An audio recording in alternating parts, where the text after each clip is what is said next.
اللهم صل وسلم وبارك على سيدنا وحبيبنا محمد عليه أفضل صلاة وأزكى سلام. السلام عليكم شيرات، كي راكم دايرين؟ كي راهم عائلاتكم وليداتكم؟ إن شاء الله تكونوا كاع بخير وصحيحتكم مليحة إن شاء الله.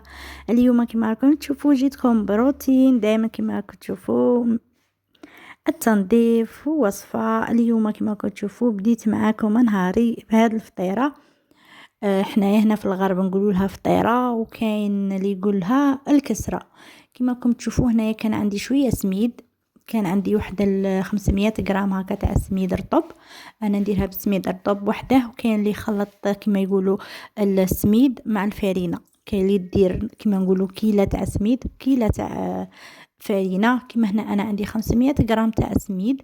مثلا اذا كنتي باغيه تخلطي معاه الفارينه ديري 250 غرام تاع سميد مع 250 غرام تاع فارينه، ودرت معاها الملح كما شفتوا وشويه تاع خميره تاع الخبز ومغرف سكر، ودرت معاها نص كاس تاع زيت، ودرت معاها مغرف تاع زبده دايبه تعطيها بنه وتعطيها تقرميشه وطراوه.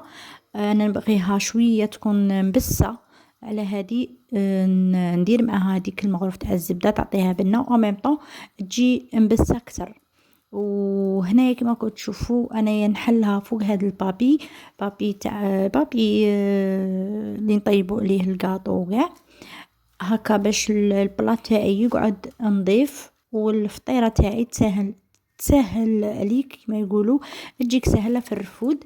مع انا هنايا نبسسها شويه، قلت لكم انا نبسسها شويه، على هذه ندير هذا البابي وكي تكون مبسه يعني تغبنك في الرفود. على هذه انا ندير هذا البابي ونطيبها كما راكم تشوفوا. كما قلت لكم دايما مع الروتينات تنظيف، ونشارك معكم وصفه. اليوم كما راكم تشوفوا بديت معكم نهاري بالقهوه تاع الصباح. هنا كما قلت لكم انا دائما خطرات نتقهوى وخطرات ما نتقهواش. اليوم نط يعني قلت ندير هكا كسره ونتقهوى بها، كان مازال حال. هنايا كانوا عاد الصغار راحوا يقروا، قلت هكا ندير لهم شويه كسره تاني كي يجوا يقروها واجده وتبقى منها، قلت ندير وتبقى منها للحشيه. كما كنت تشوفوا هنايا طيبتها. كما قلت لكم شيلات هذا البابي يعاون بزاف في الطياب، يعني يخلي لك الطاجين تاعك مقي، والفطيره تاعك تاني طيب اليز، يعني اليز طيب يعني على نار هاديه كما نقولوا، وداك البابي يحميها باش ما تنحرقش او ميم طون تجيك سهله في الرفود وفي الطياب وكاع. هنا كما شفتوا درت الحليب تاعي يحمى، هنا كانت فطيرة تاعي طابت، وكما قلت لكم زيت هكا باش تقعد حشيه كما انا ما غاديش ناكل بزاف. نبغي ندير معها الكونفيتور، وكل واحد وشي يبغي ياكل معاها. كما انا تاني ولادي ندير لهم معاها شويه كونفيتور هكا باش يعني شويه حلاوه. ويعني الشيرات كل نهار وبركته، يعني نهار كاين ونهار ما كانش وخطراتش نتقهوى وخطراتش نوض ديريكت لشغالاتي. المهم نحمد ربي غير على الصحة والهنا. المهم الواحد يكون مهني ويرقد وهو مهني، ما ظالم حد ما قاهر حد، هذاك هو الصح. حتى الماكلة يعني الشيرات وكل نهار وبركته، يعني نحمد ربي ونشكروه على اي نعمة عطاها لنا ولا رزقنا بها ربي. كما راكم تشوفوا انا هنايا كما قلت لكم اللي حاضر درته، كان عندي سميد درته، واللي قادره عليه نديره. قادره باش ندير فطيره خفيفه بالخف يعني ما تشدش اليد نديرها، وقادره ندير على حاجه واحده اخرى يعني تشد اكثر وتشد الوقت. وكما قلت لكم قادره باش ندير حاجه واحده اخرى يعني تشد اكثر الوقت نديرها، وعلاش لا. المهم يعني تبعي حاجه اللي تساعدك وصوالح اللي يكونوا عندك، يعني الانسان ما يكلفش نفسه. هنا كانوا عندي هذه البقالات كنت ديجا شريتهم،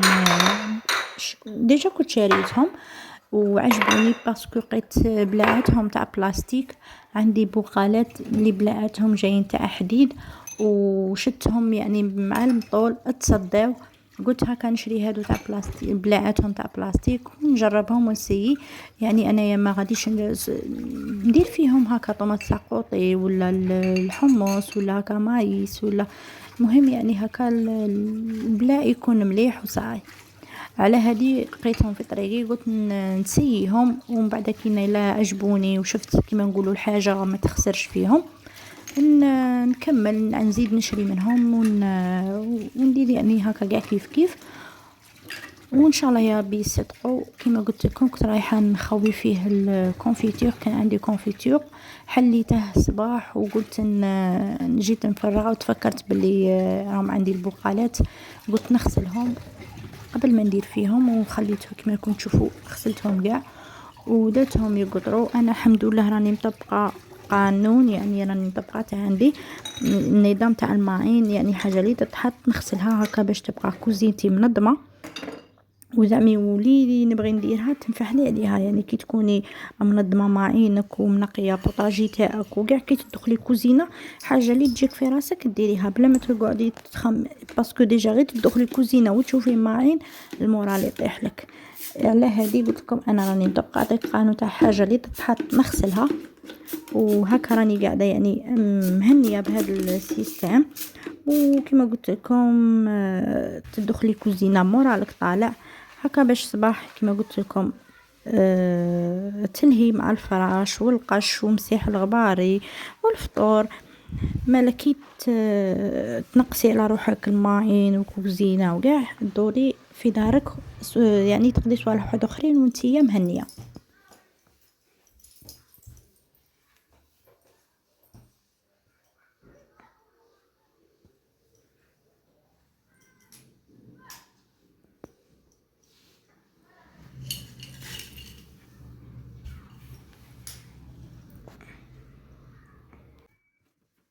وهنايا كيما شفتوا بعد ما تقهويت ونقيت كوزينتي وكاع انتقلت مباشره رحت للصاله. راكم عارفين الصاله يعني خطرات ما ندخلهاش بزاف.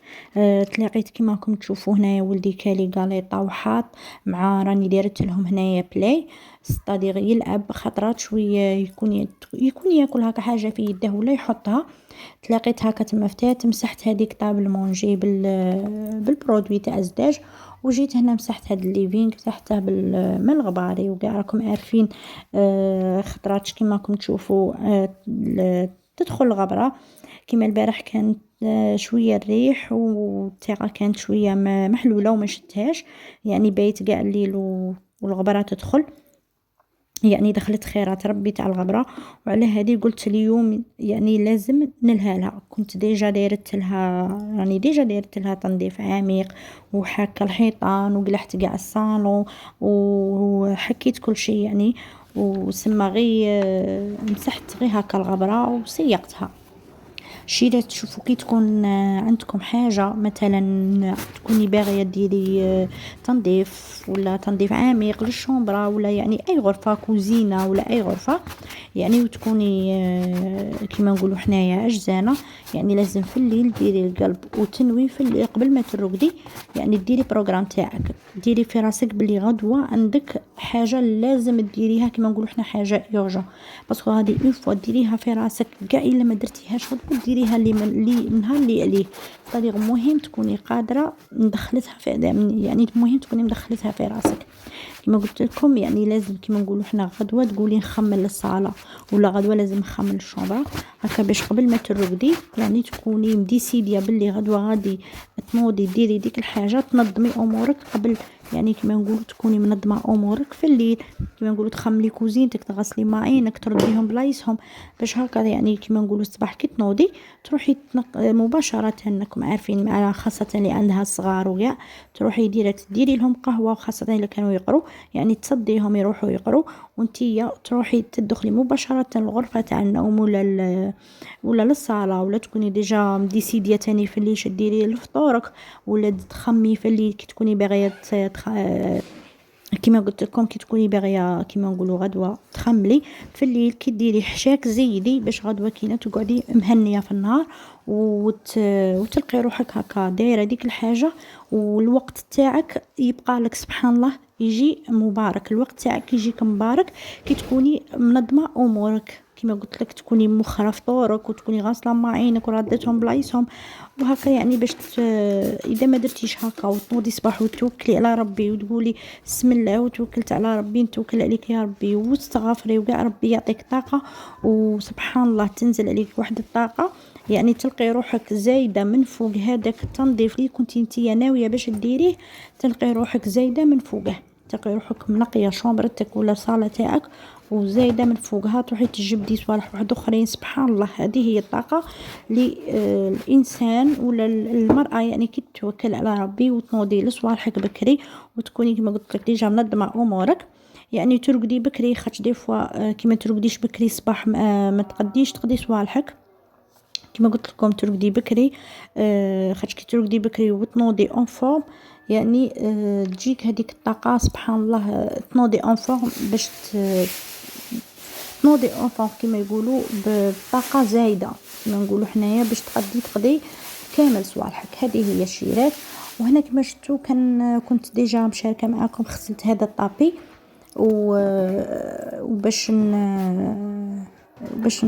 نوقفه درت له هكا ساشي عزكم الله صاك بوبال باش كي نحطه على الارض ما يرفدليش الغابره ويقعد نظيف، باسكو ديجا هذا باش غسلته ثقيل، راكم عارفين هادو لي طابي منها متقال ماشي من هادوك الخفاف، صدادير القليل نحافظ عليه. اذا ما حافظتش عليه هكا نطيح صحتي معاه، باسكو جاي لا كولور تاعه بلون كاسي، درته هنايا على حساب لا كولور تاع الصالون، ولكن بعد كينا يعني مشي ندمت. المهم يعني نحافظ عليه قدر ما نجم، باسكو ثقيل في غسيله وكاع راكم عارفين، ويدي الماء بزاف باسكو كبير. وهنا كما شفتوا بعد ما نقيت ومسحت الغباري وكملت رحت للتسياق كما قلت لكم. رحت للتسياق درت رغوه كما كتشوفوا فيها ايزيس جافيل، ودرت معاه امير هذاك الابيض الشيرات ريحته تهبل انا نموت عليه، كيما نلقاهش ندير واحد راه جاي تاع الصحراء، يعني تاني ريحته شابه بزاف، ما كنتش مجرباته ولكن كي جربته تاني عجبتني ريحته. وهنا كما تشوفوا انا دائما قبل ما نسيق ولا قبل ما نمسح ولا لازم نصلح، يعني كون ما نصلحش ما نسيقش، باسكو هكا كي تصلحي قبل الماء تاع التسياق يقعد لك نظيف والجفافه تاني تقعد لك نظيفه، تسيقي لازم ما يقعدش يلصقلكش. راكم عارفين ديك الغبره اللي دير الشعر وكاع، يعني تلصق في الجفافه وكاع تولي تبان لك موسخه هكا. انا قلت لكم الجفافه تبقى حاشاكم عازاكم الله تقعد نقيه، والماء تاع التسياق يقعد نقي وتسيقي اليز. وسبحان الله يا ربي حنايا نسا يعني اللي نديروه نعاودوه، يعني الحاجه فيك يعني قضيتها المهم تقضيها في وقتها ومتاجليهاش كما يقولوا هكا باش تقعدي اليز، باسكو اذا خليتيها تتراكم عليك غادي من بعد كينا يعني قعدت لك ما كاش اللي غادي يجي يقضيها عليك، سينو تقضيها وتوخريها على روحك باش تقعدي اليز ومهنيه. مثلا كيما انا هنايا الصاله كنت يعني دايرت لها نهار ما شدتنيش هذه في الصبحيه يا ربي، وحده المابا يا ربي ساعه وكملتها او وخرتها على روحي، وهكا نروح نطبق القش ولا نرد معين بلاصتهم. كما شفتوا هنايا كنت كوزينه صاي كانت مخمله وما فيها حتى حاجه، وهكا كل ما توخري على روحك حاجه الصباح وديسيدي باش تقضي يعني حاجه توخريها على روحك، كل ما وقتك يتنظم وتبقى لك الحشيه. نظمي وقتك على الصباح، وكما قلت لكم تبدايها في الليل، باسكو اذا بديتيها في الليل عارفي باللي الصباح غادي ما تجي 12 تكوني قاضيه صباحك ودايره فطورك وغير ولادك يقروا انتي ديري لا سياس تاعك تريحي شويه، لو طون اللي يجو هما مع الحشيه ولا ويا حبذا كما يقولوا كي تكوني واقفه في الكوزينه كما نقولوا مادام كي واقفه تقضي زوج صوالح. انا احيانا ندير فطور مثلا وندير حاجه تقاوى، اذا كان عندي الفطور النوض مباشره نخممش نديرهم حاجه القهوه تاع الحشيه والحشيه كاع مع باغ كي يجو من القرايه والهي نخممش ندير الحشا.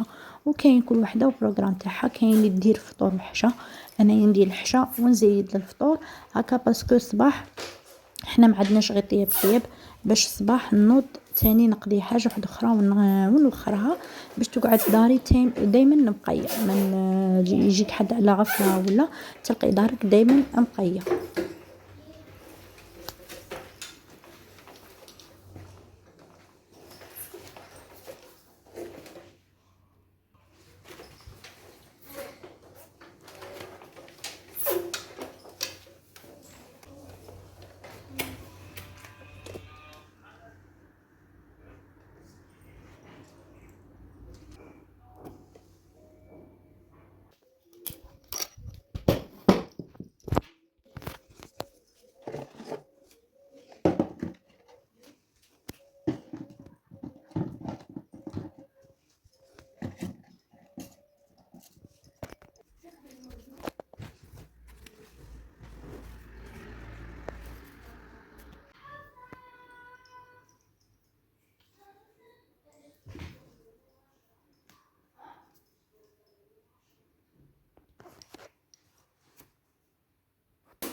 وهنا كما شفتوا كنت كملت التسياق ورديت صوالح كاع لبلايصهم، والحمد لله يا ربي.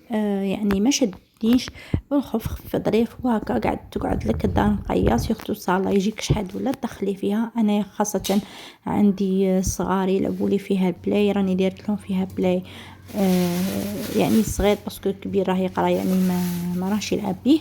رحت باش ندير الفطور. هنا جيت نشارك معكم وصفه تاع الرز الشيرات، يجي يهبل حتى وما ديريهش يعني بالدجاج كيما شفتوا. انا هنايا درت يعني ما درتش لا، خدت غير كاركاس وشويه من الرقبه من فوق، هذاك الجهه تاع الفوق تاع الرقبه، وكانت عندي جنحتين وكاع. الا ما كانش عندك وما درتيش الدجاج غادي يجيك بنين. كما شفتوا عندي حبه بصله رابيتها كما يقولوا، هذا رز درته بالخضر. كانت عندي حبه بصله رابيتها وزوج حبات تاع كروطه شيدت انا على الرابي كما كروطه رابيها باش ما تبانش. والاخر كما انا ولادي كي يطيب يعني ما يقعدوش يفرزوا، كانوا كي ديري هكا دويرات كيما قلت لكم، كي ديري كروطه يعني دويرات وولادك ما يكونوش ياكلوا خضره غادي يقلعوها لك. بصح هنايا كي نرابيها ما تبانش. اما الفلفله نقطعها هكا دوائر، المهم تطلق بنه شابه في الروز ونديرها هكا على شكل دوائر، وفي الاخير كي نبغي نحط نقلعها باسكو ما ياكلوها ليش. وكانت عندي شويه جلبانه درتها مع الدجاج، درتها معاهم. وهنايا الشيرات راكم عارفين الروز يبغي شويه ليدام باش ما يلصقش. هنا الروز ديري معاه شيرات الزبده باش يجيك بنين يطلق فيه بنه شابه. درت معاه مغرف تاع زبده كبيره وشويه زيت ونخليهم يتقلوا في غرضهم. شيرات يجي بنين سبقوني، يجي خامه تاع المطاعم وكتر.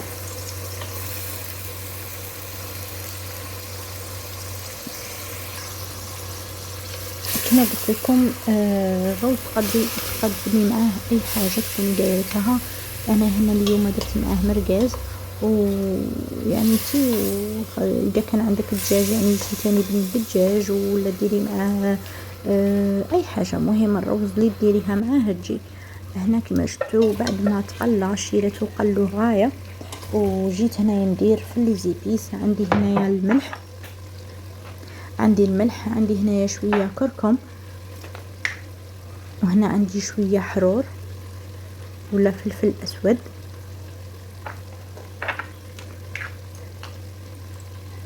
هنا عندي لي زيبيس خاص بالدجاج، تابل خاص بالدجاج يبنه يعطي فيه بنه شابه بزاف، واللي تبغي دير جامبو دير. وهنا عندي سكنجبير اللي تبغي دير كما قلت لكم شويه كاع. الا ما عندكش الدجاج ديري معاه جامبو تاع الدجاج يجيك بنين اكثر. وهنا عندي الثوم بودره،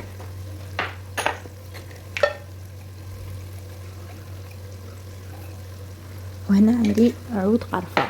شيلات القرفه تعطيه بنه شابه بزاف. وداري ندير معاه نجمه لرد، ما عنديش درت اكتفيت فقط بالقرفه تاع العود.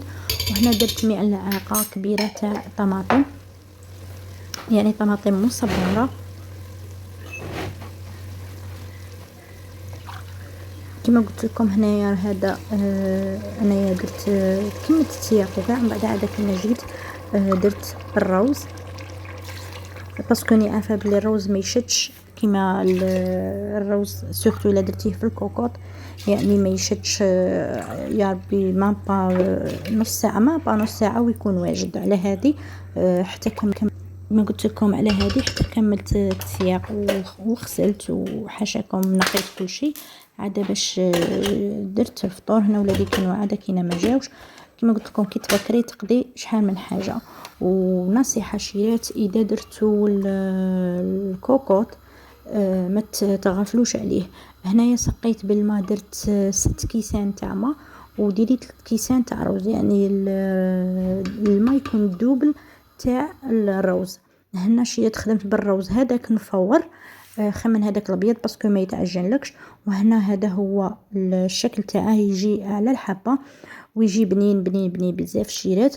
المهم نتمنى ان شاء الله ما كنتش طولت عليكم، ونتمنى ان شاء الله هذا الفيديو يكون نال اعجابكم. وما تنساوش تخلوا لي اعجاباتكم وتعليقاتكم ان شاء الله يا ربي. نقولكم مع السلامه في فيديو اخر.